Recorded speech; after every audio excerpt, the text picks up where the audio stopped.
queria abrir logo com você a palavra em Lucas capítulo 17. Abre, por favor. Quero rememorar a você que Deus tem trago a essa igreja palavras direcionadas à obra, a fazer a obra do Senhor. Na escola dominical estudamos sobre culto, e nas pregações noturnas temos falado do trabalho da igreja, do nosso trabalho, aquilo que é pertinente à igreja. Então, no último domingo falei sobre o livro de Tiago. O tema era: fé sem obras é morta. Deus está querendo falar alguma coisa a mais no seu coração nessa noite, amém, queridos? Não é aleatório, não é só o desejo do pastor falar isso. Deus está conduzindo, está fazendo um despertamento de coisas que nós já sabemos, mas que na caminhada cristã, às vezes a gente vai afrouxando, deixando de lado, esquecendo. Então Deus vem e coloca de novo essa palavra em relevo no nosso coração, para que essa palavra mova a igreja a fazer aquilo para o qual ela foi destinada. O texto que Paulo falou, Pois somos feitura deles, criados em Cristo Jesus, para as boas obras. Quantos dizem amém? Se somos feitura dele, criados em Cristo para as boas obras, a nossa finalidade é boas obras. Boas porque divinas. Boas porque não é para qualquer homem fazer na terra, é para a igreja, é para aqueles a quem receberam a graça do Santo Espírito. Boas obras. Temos que pensar nisso. E aí é muito individual. Cada um de vocês deve pensar nisso, pessoalmente. As minhas boas obras. Quais são? Como tem sido? Quanto tem sido?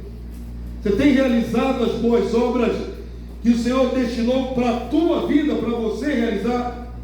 Você tem se disposto a isso?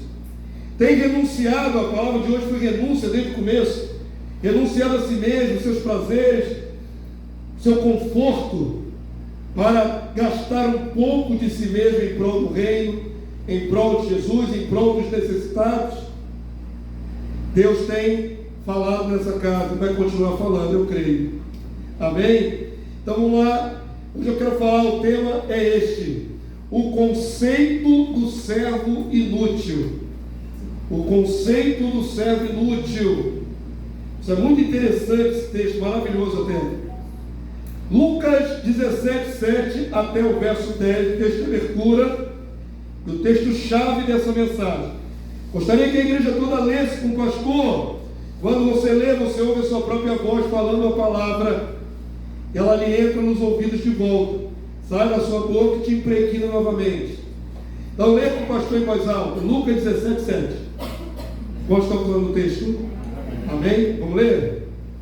Qual de vós, tendo um servo ocupado na lavoura, ou em guardar o gado, lhe dirá, quando ele voltar do campo: vem já e põe-te à mesa. Você vai entender depois.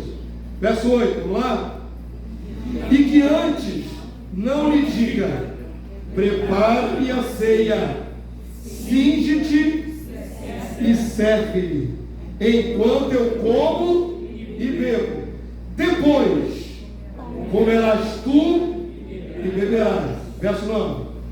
Porventura terá de agradecer ao servo, porque este fez o que lhe havia ordenado? Verso 10.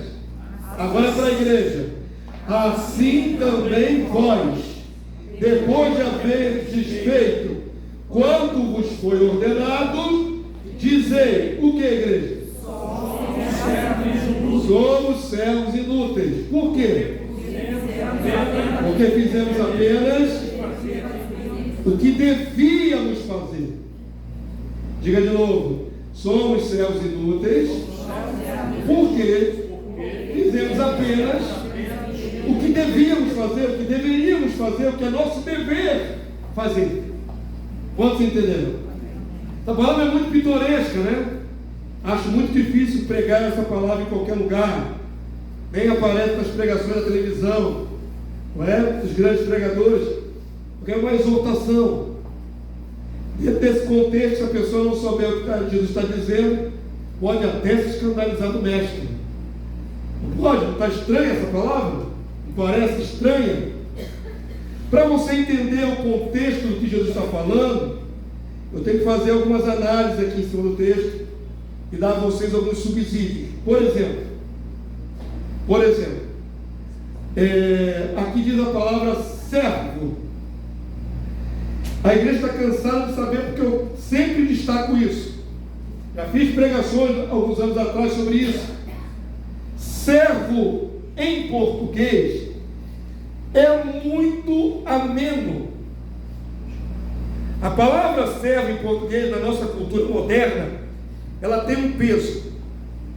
A palavra que está no original grego tem outro peso. A palavra no original grego aí é doulos.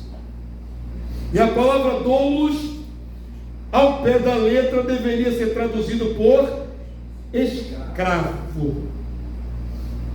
Mas a palavra escravo hoje, século XXI, no Ocidente, com todo o histórico, né, da escravidão que teve no Brasil, essa palavra ela é, digamos assim, anacrônica, imprópria, politicamente incorreta. Se tiver traduzido aí com o peso que tem no original escravo, você entenderia melhor essa colocação de Jesus. Porque é escravo. O que você tem que levar em consideração é que a abolição da escravidão é muito recente na história humana. Lembram-se? Quanto tempo tem que aboliu a escravidão aqui no Brasil? Mais ou menos. Alguém lembra? Você é bom de lembrar do tempo de escola? Eu sei que tem uma data.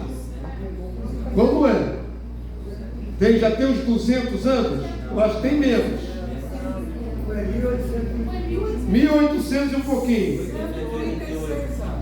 Tem 136 anos, alguém agora cravou. Não é muito recente? Não é muito recente? Os escravos africanos capturados, sequestrados das suas aldeias, forçados a entrar em navios negreiros, atravessando o oceano em purões fétidos, cheios das suas próprias fezes e urina, sem nenhuma salubridade. Existem até alguns filmes modernos que tentam reproduzir isso. Muitos morriam no traslado da África até chegar no Brasil, porque eram muitos dias no mar. Naquela ocasião, né? Eu falei aí de 1600 e alguma coisa, 1700 e alguma coisa, até a abolição. Muitos morreram no mar e eram jogados dentro do mar, seus corpos. Então é uma página tão negra, não negra no sentido da cor da pele, mas de ser treva. É uma página tão terrível que nós, quando ouvimos a palavra escravo, logo associamos a nossa cultura, vem à nossa mente a escravidão que teve no Brasil, dos negros, dos pardos. Eu acredito que se não tivesse havido a abolição, ou eu tivesse nascido uns 200 anos antes, eu também seria escravo. Não se engana não, porque a África está aqui. Estão vendo aqui? Ó? Tem África aqui, aqui tem África. Não se engana. Eu sou chamado, quando eu era mais novo, garoto, eu era moreninho, com os pelos do corpo tudo lourinho, né? O nome que se dá a isso é sarará. Sarará. Eu era sarará, continuo sarará. Pardo, mas com ascendência lá na África. Então preste atenção, queridos. Eu estou fazendo todo esse preâmbulo para você entender o contexto que Jesus está falando aqui. Há 2000 anos atrás, não apenas há 200 anos, estava em vigor pleno, homens escravizando homens, e inclusive, não se escandalize, está na lei de Moisés. Não se escandalize. Deus regulamentou a escravidão de homens na sua lei. Quanto tempo podia ficar escravo? Por que período?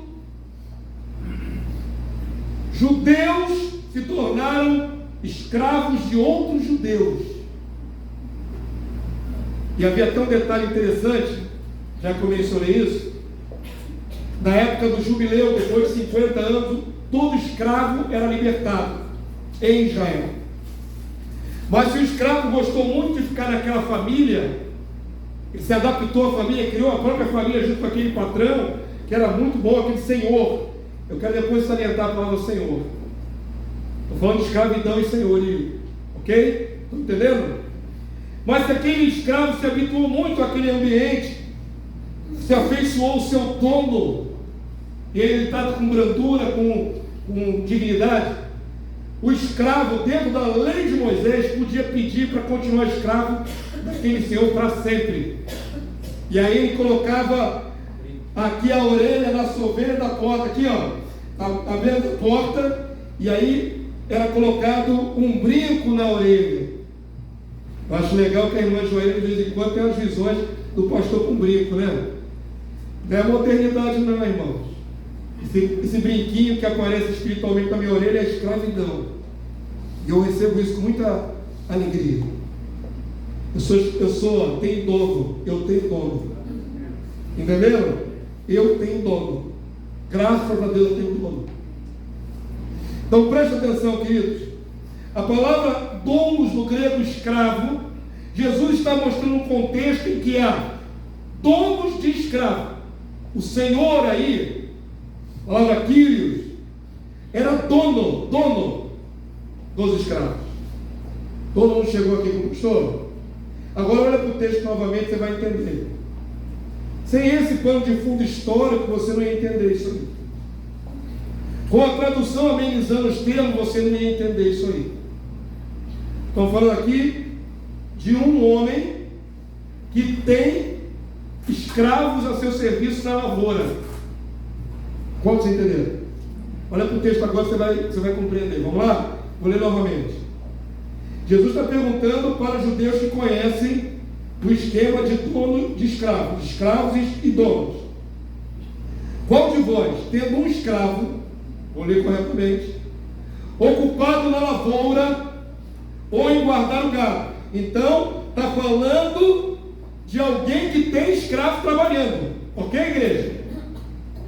Esse escravo saiu de madrugada e foi lá para o arado.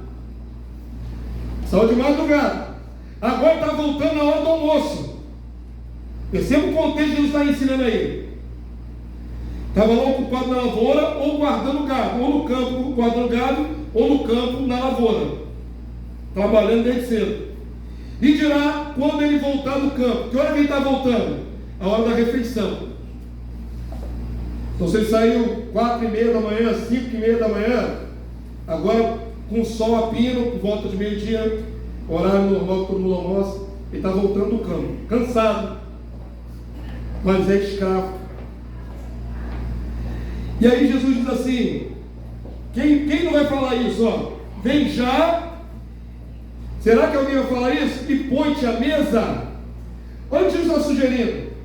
Se eu tenho um escravo que está trabalhando para mim na lavoura, quando chegar no almoço eu vou falar, senta aí, senta na mesa comigo, é isso?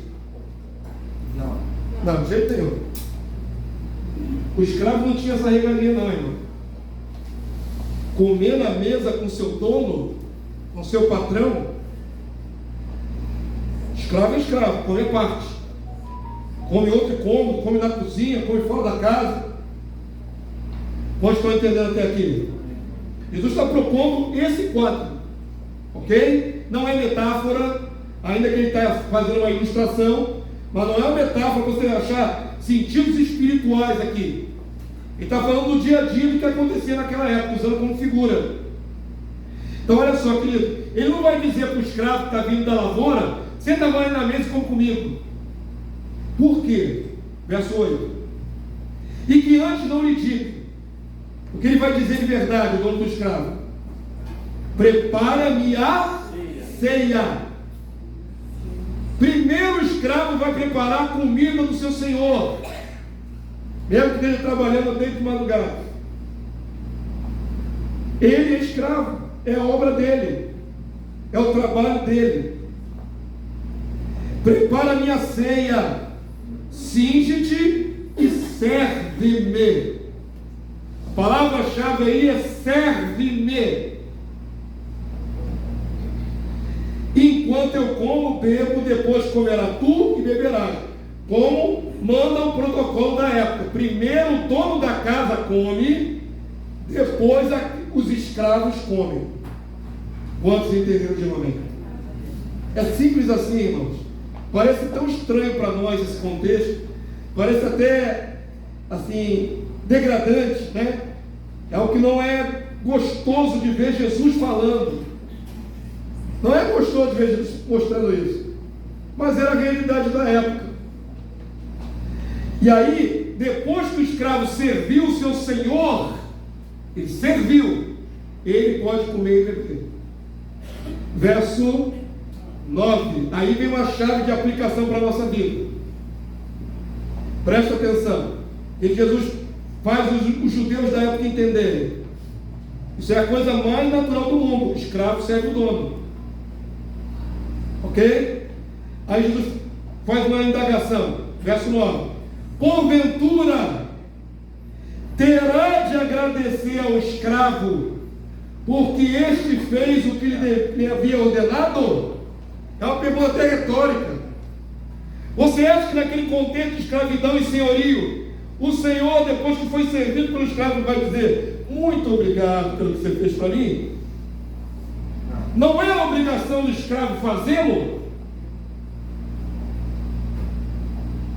Nessa relação de senhorio e vassalo, de senhorio e escravo, não é a obrigação do escravo servir ao seu senhor?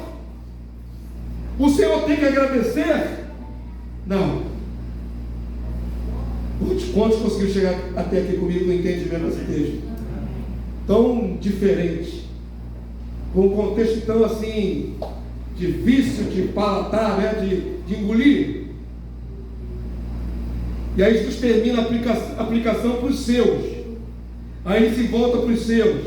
Ele fala para vós. Depois que eles entenderam o que Jesus queria ensinar, ele se dirige mais abertamente aos discípulos.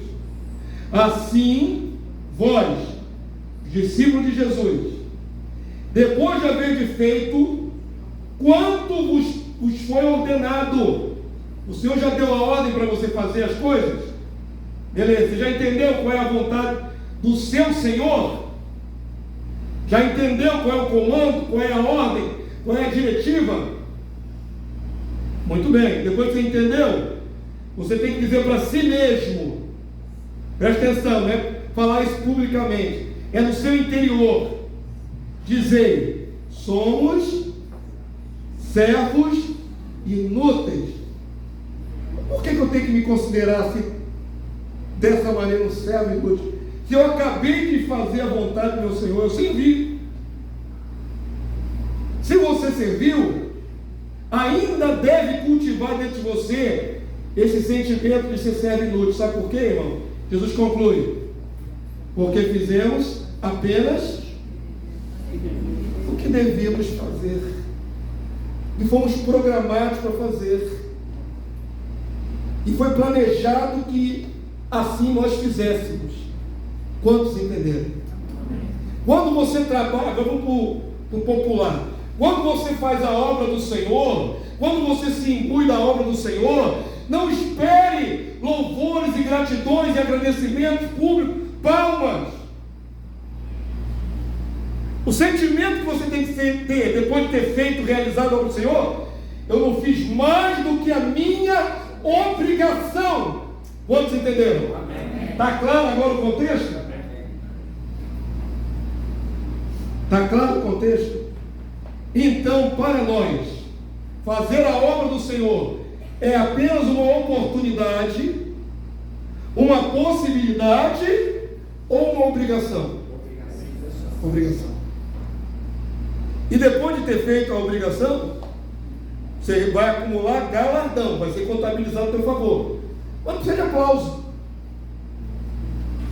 A equipe de louvor, por exemplo, veio mais cedo, 8 horas da manhã estava aqui. Vieram se preparar para servir ao Senhor junto com a igreja, aqui na hora de cantar louvor. Eles não chegaram aqui de cedo e cantaram louvor. Eles vieram mais cedo que todos nós. Nós chegamos 10 horas para IBD. Eles chegaram mais cedo. Acordaram mais cedo em suas casas. Fizeram a obra que lhes é competente, né? Que foi competente, foi dada a eles fazer. É da competência deles fazer. E aí ministram aqui, agora à noite. Ensaiaram há 12 horas atrás. Agora chega a noite e eles ministram. Ajudam a nós todos a nos elevarmos espiritualmente ao céu. Ajudou você o louvor, irmãos? Falou contigo a ministração da palavra que estava no louvor? Falando de quebrantamento, de entrega, de renúncia. Eu diria para você que hoje não precisava nem alongar muito a pregação, porque você foi ministrado na palavra no louvor. O louvor, hoje, foi o evangelho pregado para você. Nem sempre é um louvor de alegria, de bater palma. Tem hora que o louvor tem que cutucar a nossa alma, desconstranger, renuncia, abre mão do mundo, abre mão do pecado, coisas que nós todos sabemos. Mas hoje o louvor ministrou de maneira mais direta na nossa alma, como que o Senhor falasse ao nosso coração: abre mão de si mesmo, os seus prazeres para me servir. Foi assim que eu senti os louvores da minha alma hoje. Mais uma vez Jesus me lembrando que eu tenho que servi-lo. Eu tenho que estar santificado para servi-lo.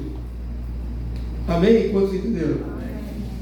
Uma vez, queridos, o pastor da minha igreja, a primeira igreja que fui, né?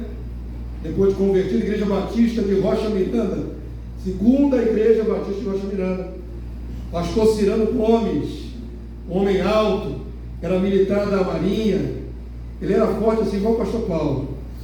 Era igual o pastor Paulo, forte e doce. Um ursão assim, né, carinhoso. Era o pastor Cirano Gomes, meu primeiro pastor. E aí nós fazíamos obras, né? Porque, como eu disse, todo cristão, quando se convertia há 30 anos atrás, ele já sabia que tinha que trabalhar na obra do Senhor. Não precisava falar não. E a gente fazia obra, evangelismo, fazia outras coisas. Certa vez o pastor de púlpito me constrangeu, porque ele exaltou uma obra que nós tínhamos realizado. Gente do céu e da terra, né? Que vão ficar na terra também. Eu fiquei tão constrangido, no meu interior eu fiquei rejeitando o louvor dele. No meu interior eu ficava assim: não tem honra para mim. Não tem honra para mim. Eu era novo na fé, mas já compreendia. Não fiz mais do que a minha obrigação. Eu não fui resgatado para isso? Vocês estão entendendo? Amém. Nós temos que internalizar um conceito que Jesus falou para a igreja, para os discípulos. Fazer obra não é só um privilégio, irmão. Fazer obra não é só uma possibilidade. Fazer obra é a nossa razão de ser, nossa missão. Boas obras. Amém? Quantos entenderam? É necessário fazer a obra enquanto vivemos. E depois de fazê-lo, se você realiza as obras do Senhor, você fala de Jesus. Ontem eu estava com o meu irmão de sangue, minha cunhada, mais uma vez, ministrando o Evangelho para eles. E num momento eu falei para eles sobre esse conceito entre Senhor e escravo. Falei: querido, a gente tem que ter essa noção. E quando você diz Jesus é o meu Senhor, está falando, não é só um pronome, se chama pronome de tratamento. Como você diria assim para alguém: excelentíssimo Senhor Presidente da República, excelentíssimo juiz. Não é isso não. Eu tenho que trazer à memória que quando você diz Jesus é o meu Senhor, é nesse contexto aí que ele está falando. Ele é o seu dono. Ele é o seu dono. Ele te dá as ordens e você cumpra. E não espere que ninguém bata palmas por isso, porque não fez mais que a sua obrigação. Nesse sentido, você continua se sentindo cego e inútil. Não é assim, queridos? Eu vou parafrasear com vocês dentro de casa. Vocês têm filhos pequenos ou adolescentes que nunca arrumam o quarto. O quarto é dele, aquela bagunça. Para você entender, quando você fala assim para o seu filho, vai arrumar o quarto, e ele arruma, quando ele termina, você dá a ele alguma recompensa, algum prêmio maior? Bate palma para ele? Por que não? Ele arrumou o quarto. É obrigação, estava devendo, amém? E se bobear, vai fazer de novo, vai bagunçar o quarto de novo. Arrumou o quarto? Muito bom, não fez mais que a tua obrigação. Assim o sentimento de quem faz a obra do Senhor, porque o Senhor Jesus já mandou todos nós fazermos a obra. Todos nós. Falar de Jesus tem que ser natural para o cristão. Falar de Jesus tem que ser algo que flui. Você chega em qualquer lugar e você diz, eu tenho dono, meu dono é Jesus. Sabia que eu tenho dono? Meu dono é Jesus. Eu vivo para Ele. Eu vivo para Ele. Quanto você entendeu? Não é tão fácil dizer isso. Então, querido, não tem que aplaudir, não tem que premiar, tem que simplesmente fazer o que é a sua competência, a sua obrigação. Amém? Então, abra sua Bíblia agora em Mateus capítulo 25, verso 22. Servo e escravo pode ser realmente totalmente inútil. Esse primeiro texto de Lucas é só um sentimento de ter cumprido a obrigação. Servo inútil vai ter esse contexto. Mas na parábola dos talentos tem outro contexto, a palavra servo inútil. Aí é rejeição mesmo, reprovação. Mas percebam que todos trabalham para o seu Senhor. Mateus 25, 22, igreja, vamos lá? Quantos estão acompanhando? Aí eu encurtei a parábola porque todos conhecemos, né? O Senhor vai embora, deixa uma importância com cada servo e manda eles multiplicarem. Assim somos eu e você, cada um de nós tem uma parte a fazer na obra do Senhor e multiplicar. Amém? Quantos entenderam? Aí o Senhor volta para conferir a produção de cada servo, de cada escravo. Vamos para o texto então, verso 22. E aproximando-se também o que recebera 2 talentos, disse, Senhor, 2 talentos me confiaste. Aqui tens outros 2 que ganhei. Amém, queridos? Isso é proativo. Isso não é servo inútil. Servo inútil, eles são ficados para aquilo mesmo que foi mandado. Ele foi além. É como se você pediu para o seu filho, arruma teu quarto. Não fez mais que obrigação. Ele resolve vai arrumar a casa toda. Aí é o glória. Se ele parasse só no quarto, não fez mais que obrigação, não tem louvor nenhum. Mas se ele se impõe e resolve arrumar a sala, resolve dar uma varrida no quintal, agora ele foi além, foi proativo. Amém, queridos? Há uma grande diferença. O sentimento de servo inútil é quando você faz só estritamente o que te manda. Não vai além, não se importa, não quer prosperar mais. Todos estão entendendo? Mas nesse caso aqui, esse servo multiplicou para receber o louvor do seu Senhor. Verso 23, disse o Senhor, muito bem, servo bom e fiel, escravo bom e fiel, foste fiel no pouco, sobre o muito te colocarei, entra no gozo do teu Senhor. Amém, povo santo? É o que eu quero ouvir de Jesus. Meu servo Damásio, meu escravo Damásio, você foi fiel no pouco, você batalhou esses anos todos, agora você tem direito a entrar no reino. É o que eu quero ouvir de Jesus. que naquilo que Ele me confiou, eu seja zeloso e fiel. Se meu trabalho é esse, estar diante de vocês, guiando a congregação, discutindo os mistérios da palavra, esse é o meu trabalho. E se eu fizer ele com competência, com zelo, com aplicação, eu ouvirei dos lábios do meu Senhor Jesus estas palavras: servo bom e fiel, entra no gozo do teu Senhor. É tudo que eu quero na vida. Ah, pastor, você é movido por ambição? Eu sou ambicioso. A minha ambição é entrar no reino. A minha ambição é ouvir dos lábios de Jesus, com a voz altissonante dele: servo bom e fiel. Quantos estão entendendo? Você deveria desejar isso também para a sua vida, sabia? Somos todos servos. Você quer a aprovação de Jesus? Você quer ouvir dele naquele dia: servo ou serva boa e fiel? Faça por onde? Amém, queridos? E aí a palavra de Deus diz assim, tem mais um personagem aí: chegando por fim ao que recebera um talento, diz: Senhor, sabendo que és homem severo. Isso aí é uma figura do próprio Cristo. Sabendo que és homem severo, que ceifas onde não semeaste, e ajuntas onde não espalhaste, receoso, com medo, escondi na terra o teu talento. Aqui tens o que é teu. Esse servo fez diferente dos outros. Os outros escravos pegaram a encomenda de Jesus e prosperaram, fizeram mais obras. Esse servo, com o que recebeu, ocultou tudo. Ele ocultou. Ele não foi nem servo infiel no sentido de fazer o que manda, nem o que manda fez. É pior ainda. Olha o que diz a palavra de Deus. Verso 26.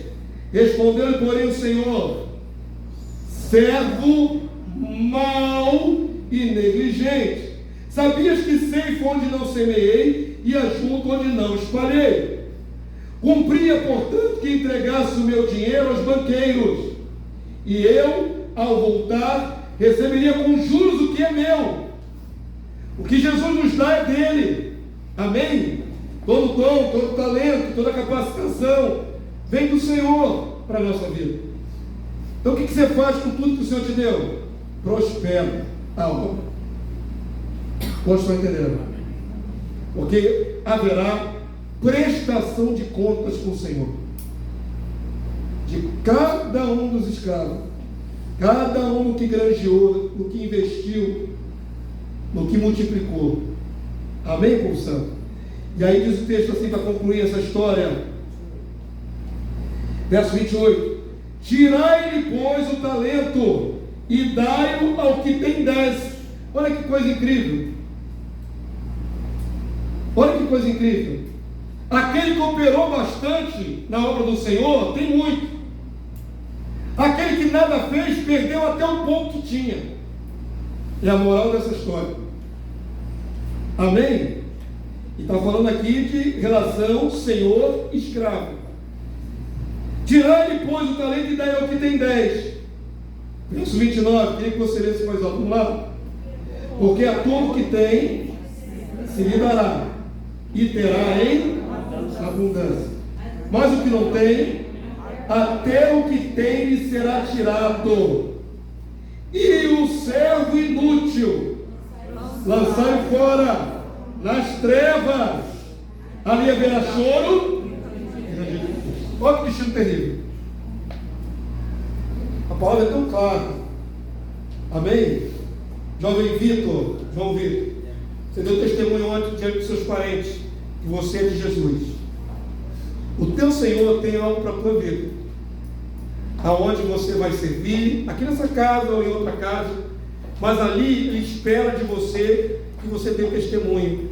Seus colegas, onde você estuda, a sua vizinhança, Ele quer ver você produtivo. Compreende, filho? Você tem um dia de batizado. Mesmo assim, eu quero deixar bem claro para você isso. Você já é comissionado. Entendeu? Você é comissionado para dar testemunho do seu Senhor, o que Ele fez na tua vida. Simples assim. Não é penoso falar de Jesus. Não é pesado falar de Jesus. Mas tem gente que vai rejeitar. Mas é a tua comissão falar dele. Da alegria que você está sentindo na alma, com todo o operado seu na sua vida. Fale disso para outras pessoas. Essa é a sua comissão. Amém? Se o Vitor, que tem um dia de batizado, já pode produzir para o Senhor Jesus Cristo, quanto mais nós, né, irmãos? Quantas décadas alguns de vocês têm aí? Quantas décadas? Eu tenho 30 anos de evangelho, 30 anos com Cristo, e me sinto um servo inútil. Por mais que eu me dedique, eu estou sempre achando que eu estou devendo. Esse sentimento me impulsiona. Porque se eu achasse que já estou aprovado, que já fiz tudo o que tinha que fazer, eu descansaria. Mas porque eu sei que ainda não alcancei nem de perto a meta, eu me entrego. Por isso, onde abrir porta no Brasil ou fora do Brasil, eu irei pregar o Evangelho. Não é pela viagem não, não é para conhecer outros estados não. É minha obrigação. É aquilo que me compete fazer.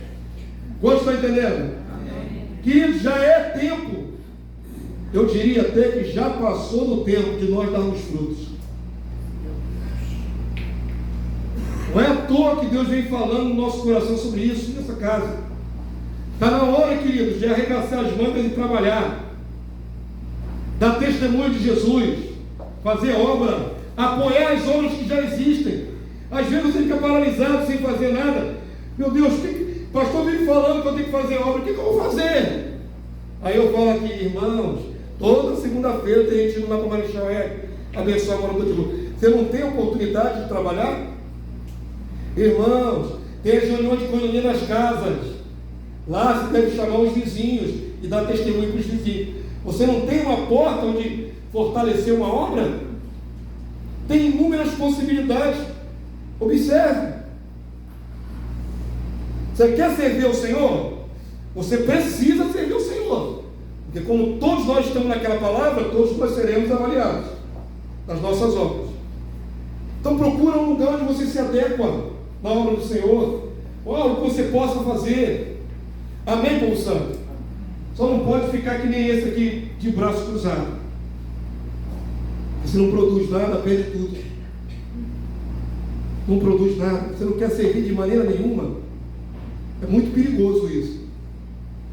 Porque o seu Senhor espera produtividade dos seus servos. Quantos entenderam? Digo amém. Para terminar, querido, vamos lá em 1 Coríntios 9. Não sei se vai dar uma hora de pregação, mas uns 40 minutos vai. 1 Coríntios 9, 16.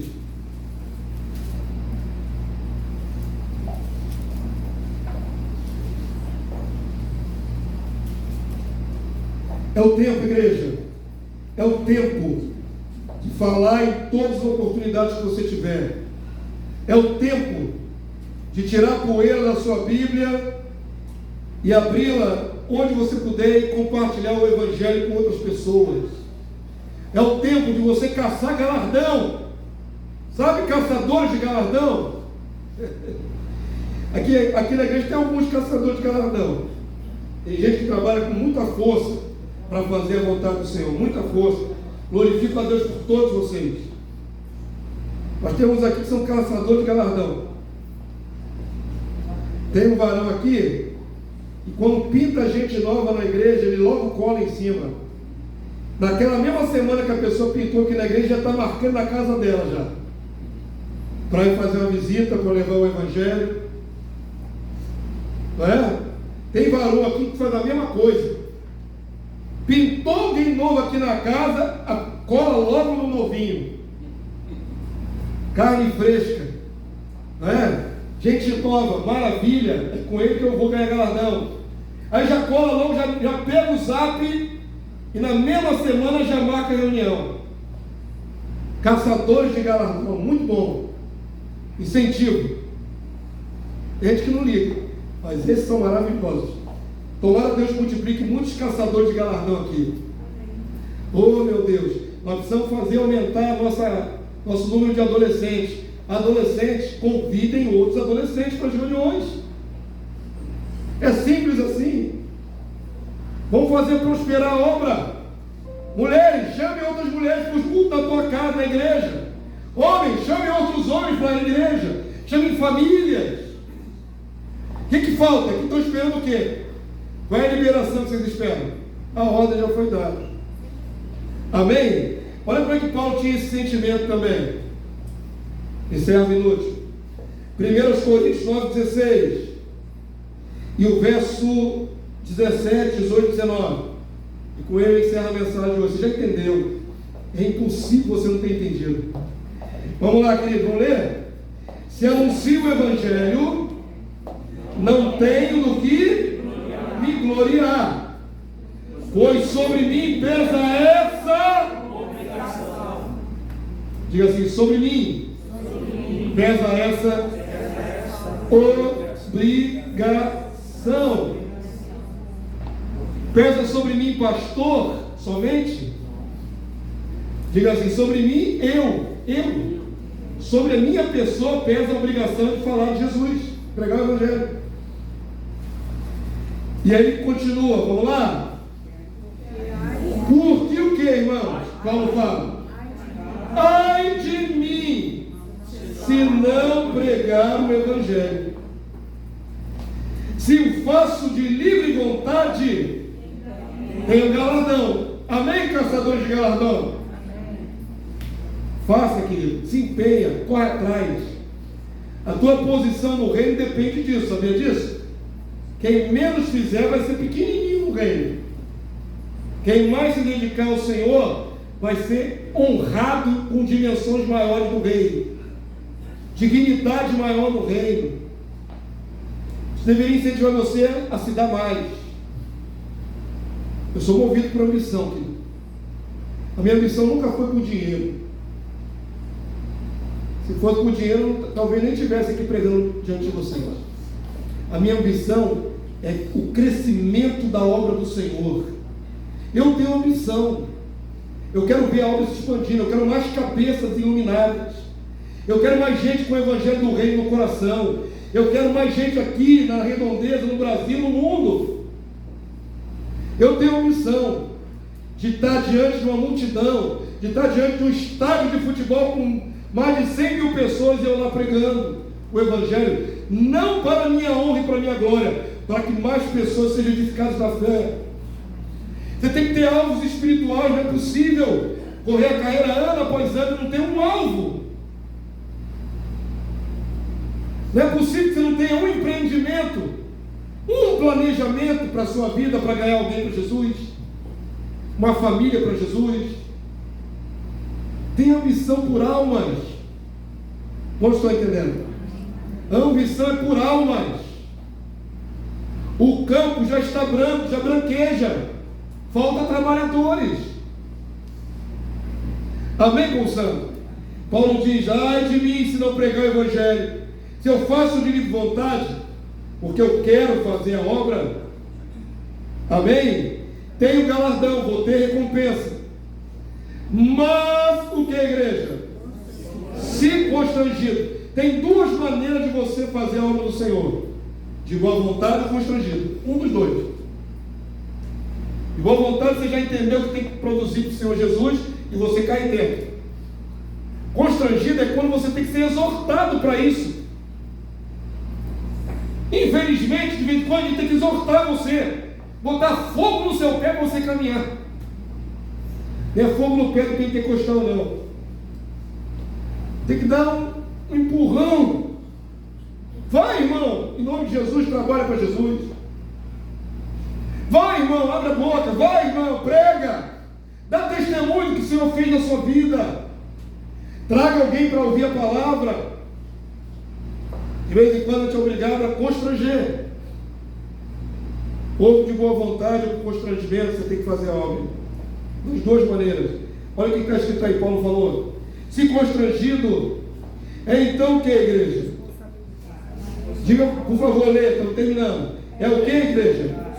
A responsabilidade de despenseiro que me está confiada. Despenseiro. Nós temos todos a chave da despensa. Na tua casa tem despensa? Tem.